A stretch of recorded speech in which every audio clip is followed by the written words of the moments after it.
मोदी जी की बात और कुत्ता की लात, और इसी तरह से इनके जुड़े हुए जो लोग हैं अंबानी और अडानी, इनकी बात का कोई भरोसा नहीं है। ये तीनों कानून वापस होंगे, एमएसपी कानून बनेगी, अन्यथा इस सरकार को उखाड़ के फेंक दिया जाएगा।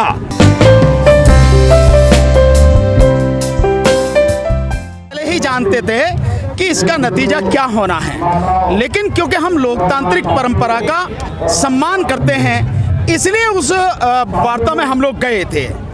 हम जानते हैं, हमें मालूम है कि सरकार किस तरह से केवल समय इसको टाल रही है, और सरकार इस मुद्दे को लेके पूरी तरह से असंवेदनशील है। उसकी संवेदना पूरी तरह से मर चुकी है। जो किसानों की मांग है या जो किसान इस कानून को वापस करने के लिए बात कर रहे हैं, उसको वापस लेने से कम में कोई बात होगी नहीं, और सरकार मानने को तैयार नहीं है, क्योंकि सरकार जो अंबानी और अडानी जैसे जो उद्योगपति हैं उनकी गुलामी में पूरी तरह से डूब चुकी है, इसलिए वो मान नहीं रही है। तो सरकार अपने रुख पे कायम रहे, हमें कोई फर्क नहीं पड़ता। ये कानून जब तक वापस नहीं होंगे, हमारा आंदोलन इसी तरह से लगातार जारी रहेगा। अभी जिस तरीके से 8 जून की बात हुई है, कोई भी सफलता नहीं मिल पा रही है किसानों को सरकार की तरफ से, क्या आपको लगता है कि ये सरकार किसानों के हित में कुछ बात कर पाएगी? नहीं, किसानों के हित में अगर ये सरकार होती, या इससे भी आगे मैं कहूं कि अगर किसानों के हित में जरा सा भी सोचती, तो ये कानून ही नहीं आते। ये कानून आ गए, और ये कानून उस समय लाए गए जब आपने पूरा देश बंद कर रखा है, जब आपने पूरा देश लॉकडाउन में रखा हुआ है, उस समय आप पिछले दरवाजे से कानून लेकर आए हैं। आपने किसी से भी चर्चा नहीं करी, ना किसी किसान से, ना किसी किसान संगठन से, ना किसी आपने विपक्ष से, और ना ही आपने संसद में भी इस कानून को लाने से पहले, बिल लाने से पहले जो स्टैंडिंग कमेटी है ना, उसको भेजा। आपने किसी से भी चर्चा नहीं करी, देश में कहीं भी आपने चर्चा नहीं कराई। तो ये सबको मालूम है कि ये सरकार किसानों के पक्ष में नहीं, किसानों को और किसानों के साथ साथ इस देश को तबाह और बर्बाद करने के लिए तुली हुई है। अगर ये सरकार वाकई में किसानों के हक की बात करती, या किसानों के विषय में जरा सी भी चिंतित होती, तो किसानों से वार्ता करके लाती, किसान संगठनों से वार्ता करके लाती, और भी कुछ नहीं तो बिल लाने से पहले जो संसद की स्टैंडिंग कमेटी है, स्थायी समिति है, जिसको हर बिल भेजा जाता है, उसको भेजती, ताकि उस पर व्यापक चर्चा होती, और जो कानून बनता वाकई में एक अच्छा कानून बनता। सरकार ने ऐसा नहीं किया। भानु प्रताप जी, आप बार बार अपने हर इंटरव्यू में, हर बार चर्चा में आप अडानी अंबानी पे गंभीर आरोप लगा रहे हैं, क्या वजह है? नहीं, मैं आरोप कहाँ लगा रहा हूँ, मैं तो ये कह रहा हूँ कि अंबानी और अडानी और लाला रामदेव के जितने उत्पादन हैं, इनका बहिष्कार का कॉल हमारे यहाँ से दिया गया है, किसान संगठनों की तरफ से, किसान आंदोलन की तरफ से।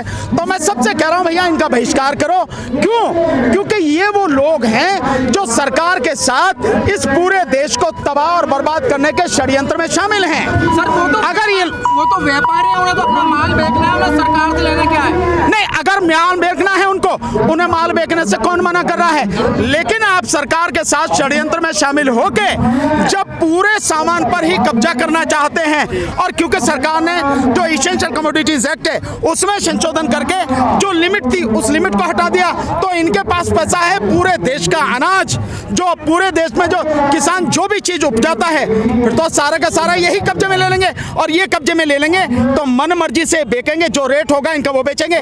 जैसे आपको मैं बहुत उदाहरण बताता हूं, आप इससे समझें। आज की तारीख में इसको समझना बहुत जरूरी है। आज की तारीख में जो किसान जिस अनाज को उपजाता है, जब तक वो किसान के खेत में है, उसकी कीमत जितनी है, जैसे ही वहां से उठ के वो व्यापारी के गोदाम में पहुंच जाता है, उसकी कीमत 110% बढ़ जाती है, केवल इतनी ही देर में। और इसके अलावा आप पहले सुनिए, आप इसके अलावा जो किसान का जो अन्न है, किसान जो उत्पादन करता है, ये जो फूड से जुड़ी हुई कंपनियां हैं, आपको मालूम है इनका मुनाफा कितना है? इनका मुनाफा 8000% से लेके 15000% तक है। मतलब ये माना जाए 80 गुना से लेके 150 गुना तक। यानी जो किसान है, उस किसान को उसकी लागत भी नहीं मिल रही। आप बाकी तो चीजें छोड़ दीजिए, उसकी लागत भी नहीं मिल रही, उसकी मेहनत भी नहीं मिल रही, और उसी अनाज से, क्योंकि व्यापारियों के पास पैसा है तो पैसे वाले 8,000 से लेके 15,000 गुना तक 15,000% तक उसका मुनाफा कमा रहे हैं। क्या मानेंगे आप इसे? और सरकार ने उन्हीं को और मालामाल करने के लिए ये कानून बनाए हैं, उन कानूनों में संशोधन किया है। लेकिन पहले भी और अंबानी ने कहा है कि हमारा कोई इरादा नहीं है कॉन्ट्रैक्ट फार्मिंग करने का। ऐसा है जैसे प्रधानमंत्री झूठ बोलते हैं और अंबानी अडानी उन्हीं के मंडली के हैं, तो ये सारे के सारे झूठ बोलने वाले लोग हैं और हमें इनके झूठ में नहीं फंसना। क्योंकि आप अगर देखें, जिस दिन से मोदी जी इस देश की राजनीति में आए हैं, जो चीज उन्होंने कही उसके विरोध में उन्होंने काम किया। जब मोदी जी 2014 से पहले थे, गुजरात के वो थे मुख्यमंत्री, इन्हीं किसानों का समर्थन करते थे। इन्हीं की सरकार, जो आज ये बीजेपी सरकार है, इन्हीं के एमपी, इन्हीं के सारे लोग संसद में 2011 और 12 की सारी प्रोसीडिंग्स देखो, उन्हीं को जो बात आज हम कह रहे हैं वही बात वो कहते थे। पर उस समय क्योंकि कांग्रेस ला रही थी तब ये लोग विरोध कर रहे थे, और आज ये खुद लेके आए हैं और बहुत ही विभत्स रूप में लेके आए, बहुत ही खतरनाक रूप में लेके आए। तो आज किसान विरोध कर रहा है, तब ये कह रहे हैं कि भाई हम किसान के फायदे के लिए लेके आए हैं। इस चीज को हमें समझना होगा। और जहां तक रही मोदी जी की बात, मोदी जी का पूरा 7 साल का जो इतिहास है, इसको आप उठा के देखिए। इसमें मोदी जी जिस चीज को कहेंगे कि नहीं करनी, आप समझ लीजिए इसी को करेंगे, और जिस चीज को कहेंगे नहीं ये करनी है, आप मान लीजिए इसे नहीं करेंगे। एक भी उदाहरण ऐसा नहीं है पिछले 7 साल में जो मोदी जी ने कहा हो और उसी को किया हो, जो नहीं कहा उसको किया और जिसका विरोध किया उसको इन्होंने यहां पर लागू किया। ये मोदी जी की है। झूठ बोलने में इस दुनिया में मोदी जी से ज्यादा कोई भी माहिर व्यक्ति नहीं है। इसलिए मोदी जी की बात और कुत्ता की लात, और इसी तरह से इनके जुड़े हुए जो लोग हैं, अंबानी और अडानी, इनकी बात का कोई भरोसा नहीं है। लेकिन सरकार जी जिस तरीके से तारीख पे तारीख दी जा रही है, क्या आपको नहीं लगता कि किसानों का मनोबल तोड़ने के लिए तारीख दी जा रही है? नहीं, वो हमारा मनोबल क्या तोड़ेंगे? मनोबल तो सरकार का ही टूटेगा, और हमें मालूम है क्या हो रहा है, क्या होने वाला है। हाँ, सरकार जो रणनीति अपना रही है, इसमें समय बेशक लग जाए, लेकिन आखिर में जीत किसानों की ही होनी है। और ये तीनों कानून वापस होंगे, एमएसपी कानून बनेगी, अन्यथा इस सरकार को उखाड़ के फेंक दिया जाएगा। आपको मालूम है, कल हमारे जो किसान संगठन है, हमारे किसान संगठन के नेता हैं, उनसे जब सरकार ने कहा कि आप कोर्ट चले जाओ, तो किसान नेताओं ने बहुत स्पष्ट मना कर दिया कि हम कोर्ट नहीं जाएंगे। मैं समझता हूं इस बात के बाद में किसी और चीज की संभावना नहीं है कि जिस देश में अदालत पर भरोसा खत्म हो गया, मुझे तो पहले से ही नहीं था, मैं तो जानता हूं, लेकिन अगर किसान नेताओं ने कहा है तो अदालत को आत्मावलोकन करना चाहिए। सुप्रीम कोर्ट को, हाई कोर्ट को सोचना चाहिए कि आज की तारीख में सरकार की तो साख ही नहीं है, साख जो है वो अदालत की भी खत्म हो चुकी है। अन्यथा हम ये बात नहीं कहते। तो ये सब सोचना उनको है। आंदोलन हमारा जब तक ये कानून वापस नहीं होंगे जारी रहेगा। सर, सरकार ये कह रही है कि आप जैसे पढ़े लिखे लोग किसानों को गुमराह कर रहे हैं, बार-बार गुमराह कर रहे हैं। नहीं, हम गुमराह नहीं कर रहे, भड़का रहे हैं आप। देखिए, नहीं, ना हम भड़का रहे, ना हम गुमराह कर रहे। इस देश में अगर लोगों को गुमराह कोई कर रहा है तो नंबर 1 है प्रधानमंत्री श्रीमान नरेंद्र मोदी जी। श्रीमान नरेंद्र मोदी जी वो कर रहे हैं गुमराह, और फिर बाकी जो उनके मंत्री हैं, बाकी जो उनकी पार्टी है, और बाकी जो आरएसएस है, इनके संगठन ये गुमराह कर रहे हैं। हम तो लोगों को सच बता रहे हैं, और सच क्या बता रहे हैं?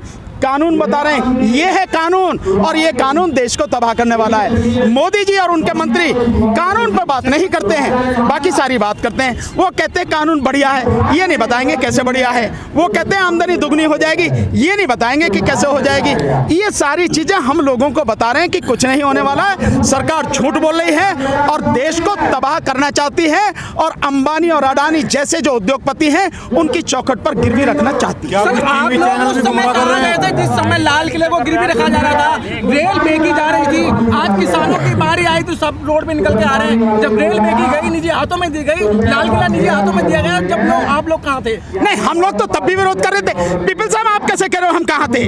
आप मुझे देखते नहीं हम कब से विरोध कर रहे हैं? हम तो लगातार विरोध कर रहे हैं। एक चीज बताओ आप हमें, सीए एनआरसी के में हमने तबियत से विरोध किया, पूरे देश में किया। हम ईवीएम का विरोध कर रहे हैं लगातार, जब से सरकार ने शपथ ली थी तब से विरोध कर रहे हैं। हर बात जो देश के विरोध में है, हमने इस सरकार का विरोध किया और खुल के किया, बिना किसी डर के किया हमने।